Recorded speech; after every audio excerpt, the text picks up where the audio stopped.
Alors, bonjour à tous, heureux de vous retrouver, chers amis, sur YouTube en ce mardi 3 juin, déjà le 3 juin 2025, 17h39, heure du Québec. Merci à ceux qui sont abonnés, ceux qui ne sont pas faits là maintenant. Merci à ceux qui m'envoient des liens, des messages toujours pertinents, intelligents et très appréciés. Merci à ceux qui vont commenter. Dites-moi de vous regarder, écraser le petit pouce en l'air et partager la vidéo. Chers amis, beaucoup de distractions.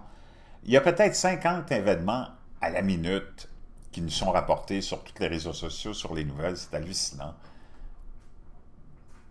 Tu n'as pas toujours l'impression que c'est des événements qui nous sont rapportés, qui sont vraiment importants, mais il y en a qui sont plus importants que d'autres, mais on ne leur donne pas autant d'attention qu'on devrait.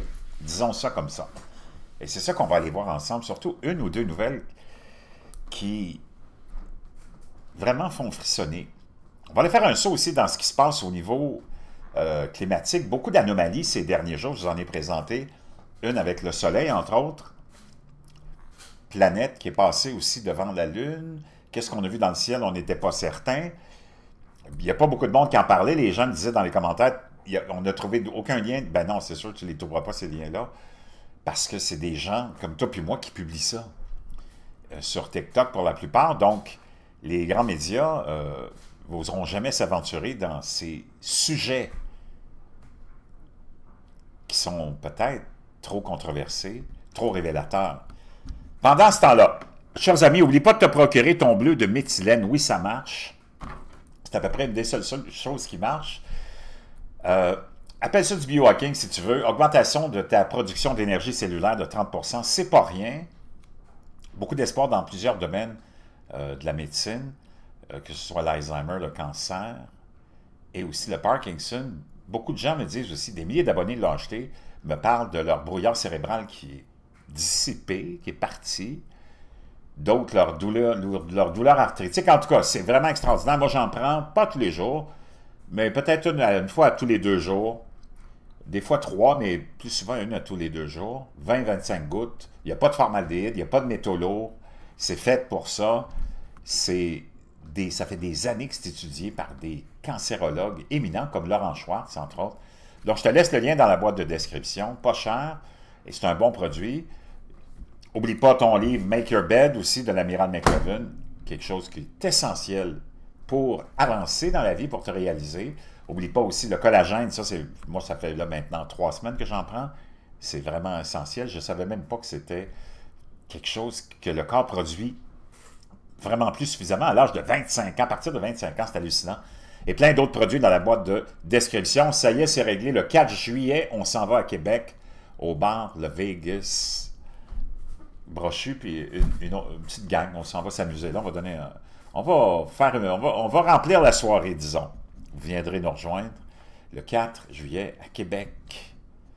Chers amis, une vague inhabituelle de tremblement de terre secoue une petite ville de montagne dans l'Idaho. Plus d'une douzaine de tremblements de terre ont secoué. Il ne faut pas oublier qu'il y a eu une tempête géomagnétique. Il y en a eu 2 même, une derrière l'autre consécutive, et la dernière qui est arrivé hier, puis peut-être un peu aujourd'hui, mais surtout hier, dans la magnétosphère. Donc, il y a des impacts de ça. Beaucoup de plus de scientifiques commencent à peut-être émettre une opinion ou une hypothèse que ça pourrait déclencher des cataclysmes. À chaque fois que tu as une tempête géomagnétique, tu as beaucoup d'événements sismiques et volcaniques. Plus d'une douzaine de tremblements de terre. On sait quoi? Le centre de l'Idaho, dimanche matin, dans une vague inhabituelle d'activité, selon le géologue de l'État, Claudio Berti. Je te laisserai le lien de ça dans la boîte de description. Pendant ce temps-là, il y a eu des feux de forêt, parlant des États-Unis, puis de l'Idaho, puis d'autres États aussi, Caroline du Sud, qui étaient rapportés au mois de mars, avril, alors qu'il y avait, il faisait vraiment pas chaud, plein de feux de forêt qui étaient déclenchés. Je t'en ai parlé à l'époque. Là, on a des feux de forêt, des incendies au Canada, dont la fumée atteint l'Europe. Parce que là, il n'y a même pas de chaleur. Là, c'est à peine s'il fait... Aujourd'hui, il fait beau un peu ici, là, mais on est dans le froid, presque sibérien, depuis plus d'1 mois. Il n'y a pas de chaleur, il ne fait pas chaud. Qu'est-ce que c'est que ces feux de forêt, ces incendies qui sont partout, partout? Il ne faut pas que tu oublies que même si on essaie de mettre ça sur le compte des changements climatiques, 90 à 95% des incendies ou des feux de forêt sont d'origine humaine, soit accidentelle, puis une quinzaine de pourcents de ces feux-là sont intentionnels. T'en as d'autres qui sont déclenchés par des tempêtes, la foudre, mais 95% à peu près des incendies sont d'origine humaine. Ça n'a rien à voir avec le changement climatique. Et là, c'est pas chaud, là. Il fait vraiment pas chaud. Les panaches de fumée de 2 feux de forêt au Canada ont traversé l'Atlantique et ont atteint l'Europe, créant un ciel brumeux sur une vaste région. Les feux de forêt ont libéré environ 56 mégatonnes, 56 milliards de kilogrammes de carbone, provoquant des évacuations massives et détériorant gravement la qualité de l'air dans certaines régions d'Amérique du Nord. De nombreux feux de forêt ont éclaté au Canada en mai. Il n'y a pas de chaleur, là. Puis il y a de la pluie, il y en a eu. Pas ça qui a manqué. Touchant les provinces de Saskatchewan, Manitoba et l'Ontario, l'activité des incendies s'est intensifiée dans la deuxième moitié du mois, entraînant la formation de pyrocumulonimbus au-dessus des zones touchées. Bizarre, quelque chose qui n'est pas normal là-dedans. Méga tsunami dans le fjord du Groenland, confirmé comme source du signal sismique mondial sur 9 jours. Qu'est-ce que cette histoire-là veut raconter? Une vibration sismique persistante de très basse fréquence a été détectée dans le monde entier en septembre 2023 et localisée dans le fjord d'Ixen. Donc, c'est une histoire de 2023 à l'est du Groenland, après que 2 importants glissements de terrain ont déclenché des tsunamis dans cette région-là. Pour la première fois, des chercheurs ont observé directement cette onde stationnaire grâce à l'émission OK, blablabla. Donc, on essaie d'expliquer quelque chose qui était très banal. En Turquie, on a un tremblement de terre de 5,8 près de Marmaris, qui a fait quand même une victime et 70 blessés, des violents orages et des fortes chutes de grêle et des risques de tornades ont eu lieu et auront lieu à travers l'Europe. Fortes pluies et risques d'inondations en Floride, avec aussi de la poussière saharienne. L'Espagne enregistre la température la plus élevée en mai depuis 75 ans. Donc là, il recommence avec ça, naturellement. Et beaucoup d'astéroïdes, beaucoup de petites pierres sont vues un petit peu partout. Vraiment, je vais aller dans les nouvelles que je voulais te partager. Un petit clin d'œil ici à la Pologne qui a élu un président nationaliste pour, naturellement, rendre encore plus cinglés les globalistes et les mondialistes dans leur délire idéologique. Ça, c'est l'histoire que j'en ai 2 qui sont vraiment importantes. Nous pourrions enfin nous débarrasser des moustiques. Le monde peut enfin se débarrasser des moustiques, nous rapporte le Washington Post. Mais le devrions-nous vraiment? Ça, c'est des nouvelles quand même assez importantes. Ils bourdonnent, piquent et provoquent certaines des maladies les plus mortelles connues de l'humanité. Les moustiques sont peut-être les bestioles, les animaux les plus universellement détestés de la planète. Si nous pouvions les faire disparaître de la surface de la Terre, le ferions-nous? La question n'est plus hypothétique. Ces dernières années, les scientifiques ont mis au point de puissants outils génétiques qui pourraient permettre d'éradiquer définitivement les moustiques et autres espèces de vie nuisibles, selon nous.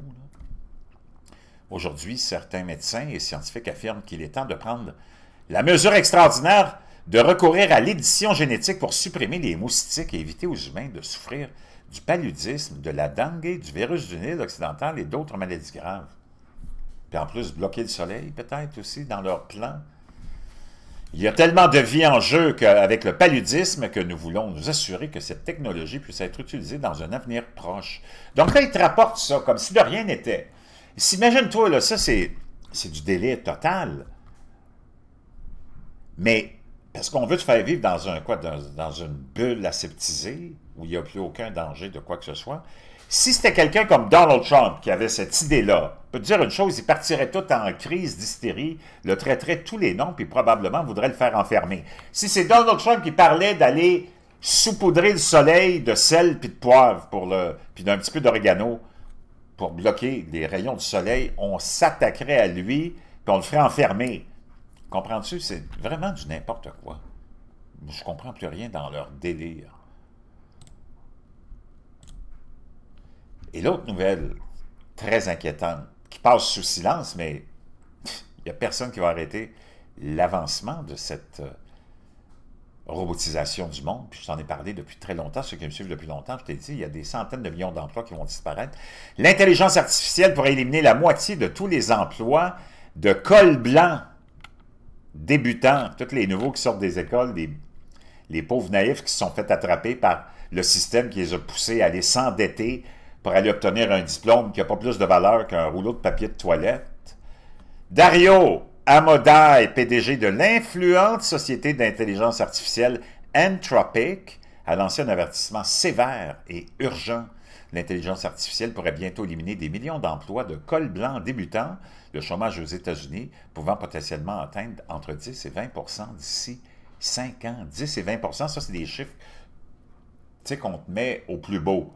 Parce que tu le sais, quand ils calculent, puis ils font des statistiques, c'est toujours pour te mettre ça au plus beau, comme l'inflation, ils prennent des formules, puis c'est pas la vraie inflation que toi tu vis, mais c'est celle qu'on veut te faire imaginer. Même chose avec le chômage, s'exprimant depuis son bureau de San Francisco, il avertit que l'accélération rapide du développement de l'intelligence artificielle est susceptible d'entraîner des perturbations massives dans les secteurs professionnels, notamment la technologie, la finance, le droit et le conseil, affectant particulièrement les postes en début de carrière.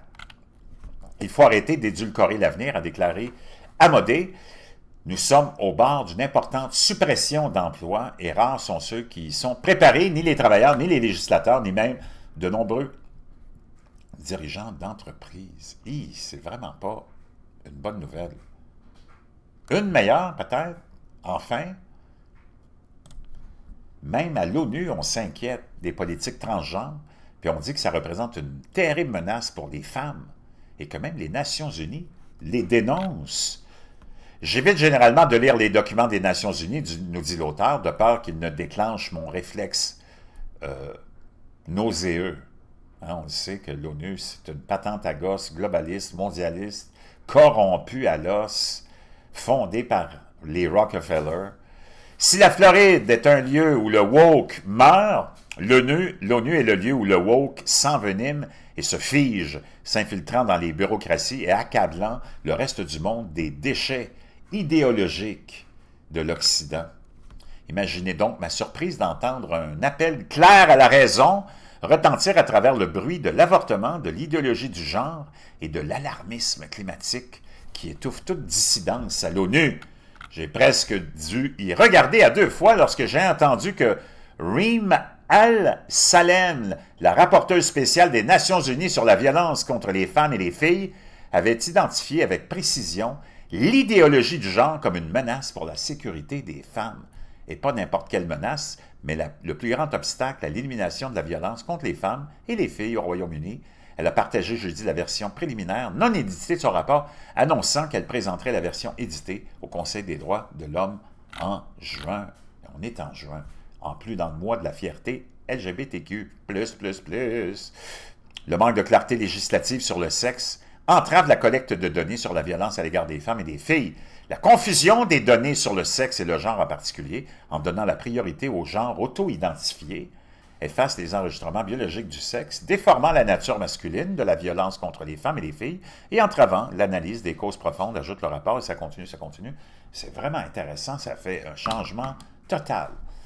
Total, ça c'est sans compter le pape qui est récemment, le nouveau pape que j'aime beaucoup, Léo, a affirmé vendredi, mais il y a 2 semaines déjà, que la famille est fondée sur l'union stable entre un homme et une femme. Ça change de l'illuminé, pervers, décadent François Ier, qui était la marionnette du Forum économique mondial, et que les enfants à naître et les personnes âgées jouissent de la dignité des créatures de Dieu, articulant un enseignement catholique clair sur le mariage et l'avortement au début de son pontificat, 16 mai 2025.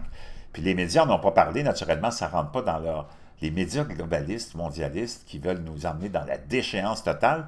Ça ne fait sûrement pas leur affaire. C'est comme si tu jetais de l'eau bénite sur un possédé du démon.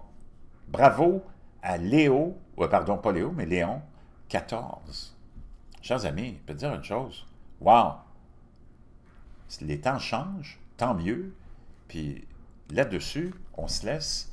Puis d'abord, je termine en disant, le mouvement LGBTQ++, tu pourrais régler la question tellement facilement, mais avec nos globalistes, mondialistes, il n'y a rien de facile.